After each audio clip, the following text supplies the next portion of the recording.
Welcome back. All right, so we've got a few weeks left in the year of 2023, and I wanted to take a look at the NHL, where the NHL's at. Now, I've talked about the business aspect with the NHL on this channel a bunch of times, but I want to talk about it. I want to try to put it all into one big picture here.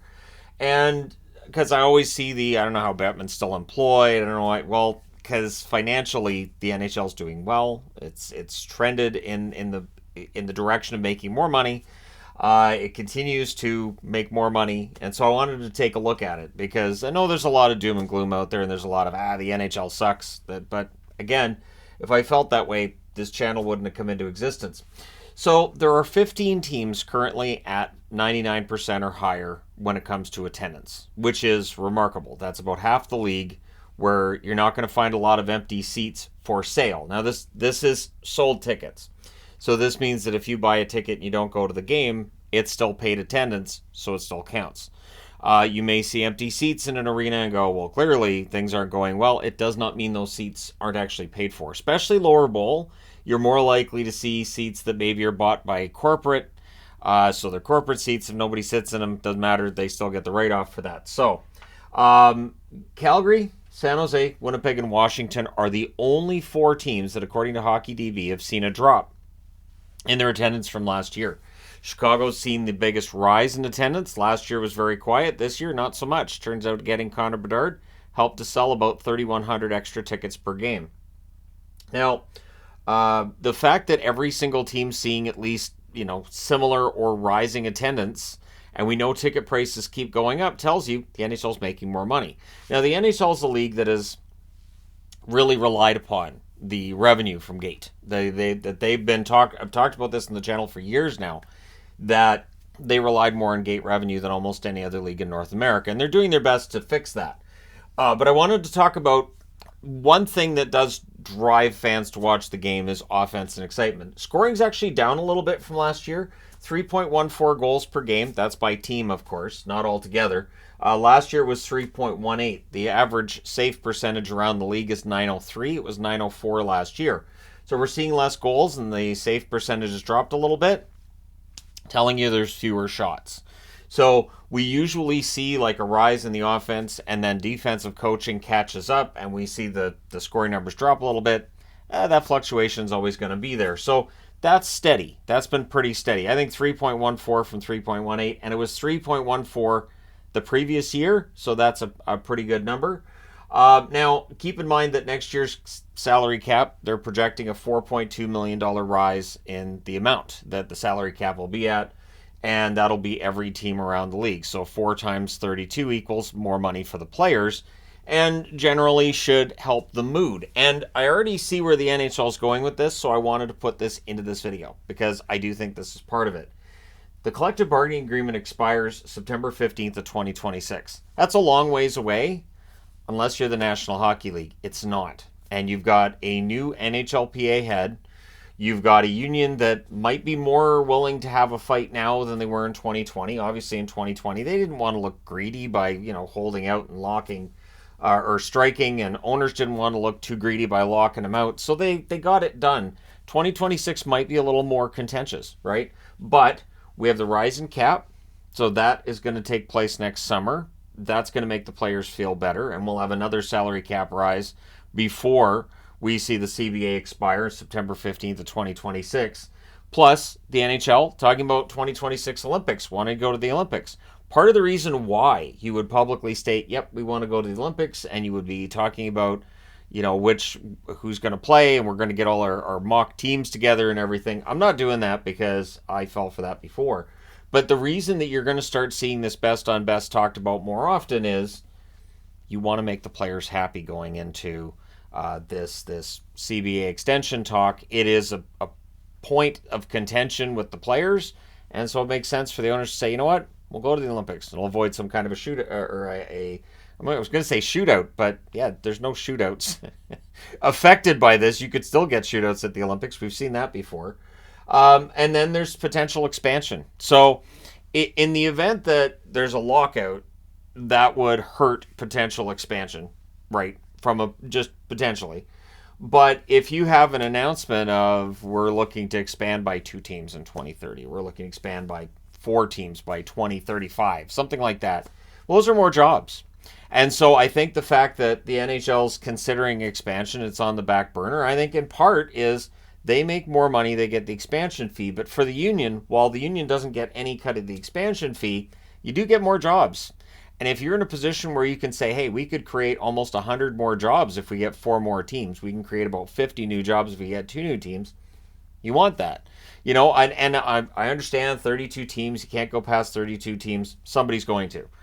Leagues in North America are going to. It's going to happen. So the NHL will very likely, I would think, be first. Because again, nobody's coming out and saying there won't be expansion. Stop talking about it. Just it's not front of mind. It's not on front burner. So why? Well, I want to talk about why. And I think the reason why they haven't officially came forward and said, yeah, we're in expansion mode. I think there's reasons for that. But there's also, I wanted to talk about, because we're talking about the NHL's overall financial agreement. Next year's agreement with Fanatics to be the new makers of the NHL jerseys, I think has led to a bit of a run on the Adidas jerseys, which is interesting because when the Adidas jerseys came out, there were those that complained the Reeboks were better. When Reebok came out, there were those that complained CCM was better. And it is a continuing storyline. So if Fanatics hits this out of the park, let's just say Fanatics defies all expectations and their product is top-notch, it's fantastic. Plus, with the new deal, those 32 teams, we see a change. When Reebok came in, Reebok changed the jerseys. They brought in the piping. Nobody liked the piping, but they brought it in. And so all of a sudden, if you wanted the current jersey of your favorite team, you had to buy a new jersey. And would Fanatics do that? I wouldn't necessarily rule it out. I wouldn't necessarily rule out the idea of at least some tweaks being made to a lot of different jerseys. I would think we'll see changes, but in the event that Fanatics bombs, in the event that Fanatics, the product is just terrible, I think there'll be a lot of discussions and we would see merchandise sales fall and everything. So there's a lot, I think, that hinges on that because those sales, it all counts as NHL revenue, right? So let's get into some arena talk here. And it's all positive right now. First, you've got the Coyotes who are finalizing plans to buy a parcel of land in Northeast Phoenix with the idea of creating what would be the equivalent of the Tempe Entertainment District. What they were going to put in Tempe, they want to put in Phoenix. Phoenix never said, well, we don't want that here. Just, we don't want it there and not there, not there. Come on. So Tempe still has their landfill, and Arizona is going to have their team in Phoenix. So Phoenix makes sure Tempe keeps the landfill and they get the team for themselves. That's kind of some switch there. But it's being bought and paid for by the billionaire owner who will pay for all of it themselves. I'm assuming there'll be some kind of an agreement with government when it comes to this and that, but in general, it's going to be all privately funded.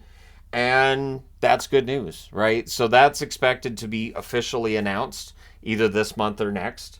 It could be announced over the next few days. It could be announced a couple weeks, maybe right in time for Christmas or maybe right in time for New Year, right? They want to have the groundbreaking and the building up. And around the same time, Calgary will have theirs. So the Calgary Flames, of course, one point not too long ago, Gary Bettman going to Calgary, a lot of dire warnings about if you don't replace the Saddle Dome, well, we don't know if we're going to be able to keep the team here. We'd like to.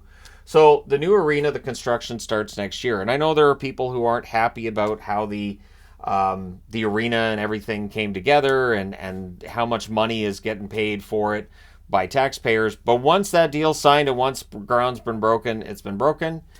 We can all have the debate about the rest of it at a later time, but it does mean more money for the NHL. Calgary's been a team that has taken money from the revenue sharing fund in recent seasons, which didn't used to ever be a thing, and a new arena will help fix that. A new arena will generate more money. A new arena means more private boxes. A new arena means a lot of things for the Calgary Flames, and their arena probably opens the same year as Arizona's. That's not too shabby, right? If you're opening new arenas, again, you've got a CBA that's up. You can go to the players and go, hey, we're going to make more money. It's going to be more revenues. Salary cap's going to go up even more because the Coyotes have moved out of the mullet into this brand new beautiful center, and Calgary's got this brand new beautiful place as well. Plus, Senators owner Michael Andlauer taking a smart approach here. Not committing to any one parcel of land where he wants to build. And the mayor didn't want him to either.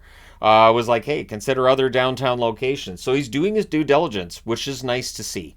Everything with the new Sens owner has been, I think, excellent. I think he's been very transparent. I think he's been a breath of fresh air.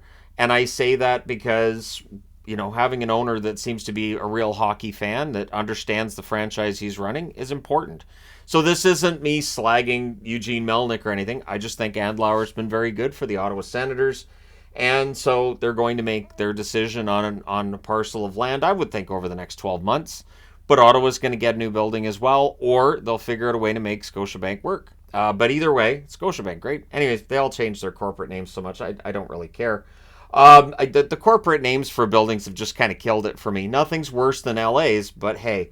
At any rate, there are some interesting arenas out there, aren't there? Anyways, so yeah, Andlauer's impressed me. The Sens are in good shape. So 3 locations where we've talked about arenas. It looks like that's all going to get cleared up. It's already cleared up for Calgary. Ottawa's working on it, and Arizona's close to clarifying what their plan is. And I understand it won't make people who are negative about Arizona change their minds, but basically it's been stated by Gary Bettman that once Arizona has their new building, he's going to guarantee they're not going to move for quite some time. Why would you do that? Why would you care? Well, because you want to have 32 stable situations where those franchises aren't going to move. And then when you announce expansion, well, if a new owner wants to come in, they're going to have to pony up the money. And the money for expansion traditionally has been higher than the money for relocation. So the NHL makes more money. If you're the NHLPA, you get more jobs as well. You don't want the Coyotes to move as much as you want them to have a good arena and get another new team. So yes, I think the NHLPA's had some concerns about the mullet, but in reality, I think as long as the players have an NHL-sized arena to play in Phoenix, and as long as they're happy and the owners are happy and the money's coming in, I don't think the NHLPA is going to care that much. And then with expansion, obviously the NHLPA is not going to be anti-expansion. It's more jobs and more money. Now, the Panthers are a team that's been talked about as well, and they're drawing really, really well. Their attendance this year is up about 2,000 per game over where it was last year. And spoiler alert, it doesn't matter if you're going to a Florida game to cheer for the opposition or for the home team. If you've paid money for a ticket, you're allowed to cheer for whoever you'd like. And I don't think Florida owners particularly necessarily care. Now, one thing to keep an eye on is their lease is in place until 2028. This is also the expiry date for the naming rights to the arena they have right now. My guess is this is just so that when we get closer to that 2028 deadline, they're able to negotiate a good lease agreement. And that's kind of one of those things that they can say, hey, it'd be a shame if we had to leave. But in the event, let's just go down that rabbit hole and say the Florida Panthers, when the arena deal's up, they can't come to an agreement on a lease. They won't have any problem finding another place in Florida, in that area, somewhere in that area, in order to be. So there's almost no case where I could see Florida not being the Florida Panthers 10, 20 years from now. And again, what we've seen in Florida is when the team's good and when the team's competitive and the owners are willing to spend money, fans show up. Suddenly fans are there. So that's a key thing to keep an eye on. I was looking for NHL TV ratings, and honestly, sports ratings are so all over the place, but with all of the articles I looked at, the ratings are up this year. They had really strong ratings for the season opener involving that Bedard kid out of Chicago, but the ratings have been high. The only time in the American side of things that the ratings have been low is when there's a Canadian team playing. It's just the reality of it. That you're going to get lower ratings when it's a Canadian team. It is not entirely different in Canada. If you've got a Stanley Cup final with 2 American teams, it will not draw as well as a Canadian final of any sort. One Canadian team, you're going to draw. If they were 2 Canadian teams, I would think the ratings would be the highest we've seen in Canada in forever, and the ratings in the States would be quite low. That's the reality of it. But one thing that's interesting, if you're going to talk about the TV aspect, and I felt I had to mention this here, Rogers. So word started to come out as well that Rogers could be dropping the NHL after the 2025-2026 season. That's when the deal is up with them, and the NHL, it's been a 12-year deal. Rogers has lost a lot of money. Rogers has hemorrhaged money with this contract, and I think they'll be quite glad to be out of it. Now, that would give the contract back to TSN. My guess is this might be the one area where NHL revenues could take a bit of a hit, because I don't know if they're going to be able to make as much money on the next deal as they've made on this one. People will talk about the ESPN deal too and say, well, they won't make as much money on the next deal from ESPN or wherever. But for right now, the ESPN deal is in place for a while longer than the Rogers deal. But I do wonder with the Canadian money, what's going to happen. Is that money going to drop? Will TSN jump in and just make a huge purchase? And then we can get the Hockey Night in Canada music back. And the theme's okay now, but the Hockey Night in Canada music being played on TSN just feels wrong. It is the Hockey Night in Canada theme, after all. So the reality is the NHL is a pretty rosy picture as we get closer to 2024. It is difficult to find something that's really negatively impacting their income. So when Gary Bettman's saying, hey, $6.2 billion for income this year, with the increase in advertising revenues that I don't even have on the board because I've talked about that very recently. But yeah, this is a league that's in very good shape. All 32 franchises should be on very stable footing once we get into, I would say, 2024, a few months into 2024.